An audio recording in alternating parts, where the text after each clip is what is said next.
आशा करता हूं आप सब बहुत अच्छे होंगे। मेरा नाम है सिद्धांत अग्निहोत्री। स्टडी ग्लोस पे आपका बहुत बहुत स्वागत है। तो साल की सबसे बड़ी सेल स्टडी ग्लोस की शुरू हो गई है। सारे कोर्सेज पे दोस्तों 70% ऑफ है। हमारा यूपीएससी का शानदार पूरा का पूरा कोर्स लाइव है। 20 से 25 अक्टूबर तक ये सेल चलेगी। Make the best out of it, क्योंकि ये सेल साल में एक ही बार आती है। सेल वैसे भी हम लोग कम ही निकालते हैं। तो बहुत अच्छी अपॉर्चुनिटी है आपके पास। बहुत सारे कोर्सेज हैं आपका वेट कर रहे हैं। शशि थरूर और मल्लिकार्जुन खड़गे। मल्लिकार्जुन खड़गे जीत गए। एक्सपेक्टेड था। मैं चाहता था दिल से कि शशि थरूर जीते, बट मल्लिकार्जुन खड़गे जीते। बहुत बहुत बधाई भाई। लेकिन शशि थरूर ने कड़ी टक्कर दी। सर क्या बात कर रहे हो, कड़ी टक्कर है। 9,000 में से 7,500 खड़गे को मिले, 1,000 वोट मिले। बेटा रिकॉर्ड देखो ना, रिकॉर्ड देखो। 22 साल बाद कांग्रेस को एक नॉन गांधी प्रेसिडेंट मिला है, जो गांधी परिवार से नहीं आ रहा है। 22 साल बाद रिकॉर्ड देखो। जब सीताराम केसरी के सामने राजेश पायलट और शरद पवार खड़े थे, तो सीताराम केसरी को 6,500 के करीब वोट मिले थे, शरद पवार को 800 के करीब और 600 के करीब राजेश पायलट को।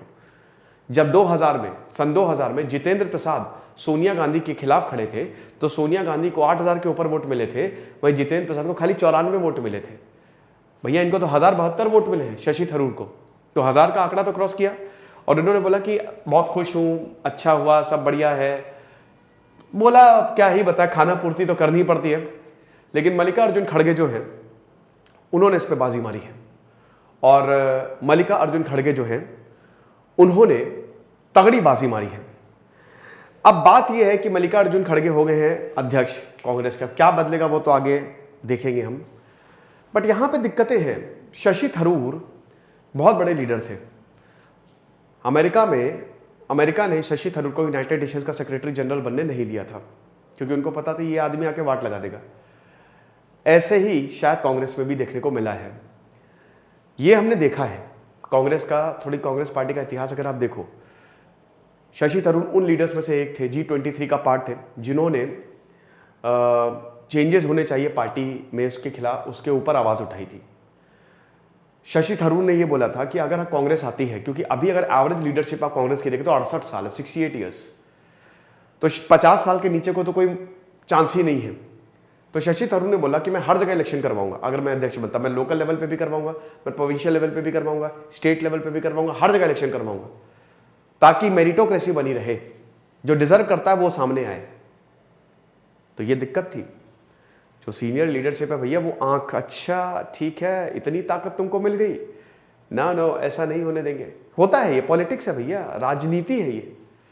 तो कहीं ना कहीं आप देखो तो ये साफ साफ दिखाई दे रहा है।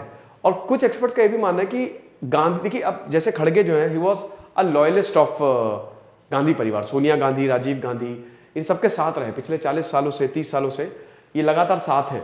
और ये उन कांग्रेस लीडर्स में से एक है जिन्होंने, जो तब से साथ है जब से सोनिया गांधी डेवलप होना शुरू हो रही थी, मतलब अध्यक्ष बनी, और तब से लेकर, और शशि थरूर तो अभी 10 साल पहले ही आए हैं। तो कहने का मतलब यह है कि ये बहुत ही पुराने हैं।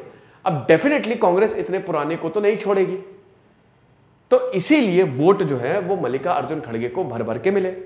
और कहीं ना कहीं मल्लिकार्जुन खड़गे का जीतना तय भी था। अशोक गहलोत ने कोशिश की, लेकिन राहुल गांधी ने सीधा सीधा ये बोल दिया था कि अगर आप कांग्रेस के इलेक्शन लड़ रहे हो तो आपको सीएम पद छोड़ना पड़ेगा। तो अशोक गहलोत पीछे हो गए। और यहां पे फिर जो लास्ट, दिग्विजय सिंह फिर मल्लिकार्जुन खड़गे के सपोर्ट में आ गए। जो लास्ट 2 कैंडिडेट बचे थे वो शशि थरूर और मल्लिकार्जुन खड़गे थे। मैं पर्सनली ये मानता हूं कि शशि थरूर एक इमोशनल कनेक्ट है इनका, ठीक है। ये लोगों से इमोशनल कनेक्ट करते हैं तगड़े तरीके से। ये नेशनलिज्म, हिंदुइज्म पे बोलते हैं। हाईली इंटेलेक्चुअल इंसान है। और जो दुनिया है, जो लोग हैं, वो ऐसे लोगों को देखना चाह रही है। शशि थरूर अगर कांग्रेस में अध्यक्ष बनते तो वो रियल चेंज लाते, डेफिनेटली रियल चेंज लाते। भाई बीजेपी से लड़ना बहुत मुश्किल है। बीजेपी के पास, अब आप बोलेंगे अरे सर क्या, देखो बेटा मैंने बीजेपी पे भी लेक्चर बनाए हैं, मैंने कांग्रेस पे भी लेक्चर बनाए हैं, जो सही है वो सही है, ठीक है, जो है वो है, क्योंकि बीजेपी से लड़ना इस समय बहुत मुश्किल है। तो आपको एक तगड़ा लीडर चाहिए जो चैलेंज कर सके। शशि थरूर अकेले तिरुवनंतपुरम से जीतते आ रहे हैं, तो ये बहुत बड़ी बात है। मल्लिकार्जुन खड़गे का भी रिकॉर्ड जबरदस्त रहा, इंपेकेबल रिकॉर्ड रहा है। जब भी इलेक्शन लड़ा इन्होंने जीता।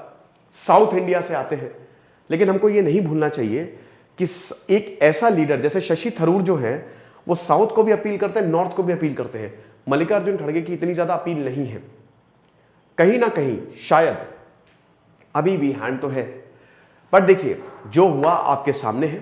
और अभी मल्लिकार्जुन खड़गे जो है वो अध्यक्ष जो है वो कांग्रेस के बन गए। बहुत बहुत बधाई। 2024 में इलेक्शन आने वाले हैं, राज्यों में भी, अभी राजस्थान में इलेक्शन, हिमाचल प्रदेश, गुजरात बाकी है। वहां पे अब कांग्रेस की रणनीति कैसी रहेगी? क्या कांग्रेस में जैसे राहुल गांधी कहते हैं कि युवाओं को आगे आना चाहिए, और जो ओल्डर ग्रुप है वो कहता है कि युवा कैसे आगे आए, युवा को नहीं, युवा नहीं तो बेड़ा गर्क करके रखा हुआ है। तो अब ये जो टसल है, क्या ये सॉर्ट कर पाएंगे? सवाल बहुत ज्यादा है। 2024 में इलेक्शन आने वाले हैं, जहां बीजेपी ने अभी से ही कमर कस ली है। वहां पे बीजेपी को कैसे चुनौती देंगे ये, क्योंकि अभी वो बहुत बड़ी पार्टी है। तो ये सारे सवाल जो है मल्लिकार्जुन खड़गे को अब देखने पड़ेंगे, ठीक है, एड्रेस करने पड़ेंगे। शशि थरूर भी कांग्रेस में, वो तो अपना काम करेंगे ही करेंगे, लेकिन अच्छी बात है कि टॉप लीडरशिप, क्योंकि अभी तक 22 साल से तो ये गांधी परिवार के पास ही था, अब टॉप लीडरशिप में एक रियल चेंज आया है। तो देखेंगे क्या होता है ना? आपको क्या लगता है, आप मुझे कमेंट बॉक्स में जरूर बताइएगा। जैसे सिद्धांत अग्निहोत्री साइनिंग ऑफ, और हमारे कोर्सेज को जरूर अवेल करें क्योंकि साल की सबसे बड़ी सेल है। Thank you so much.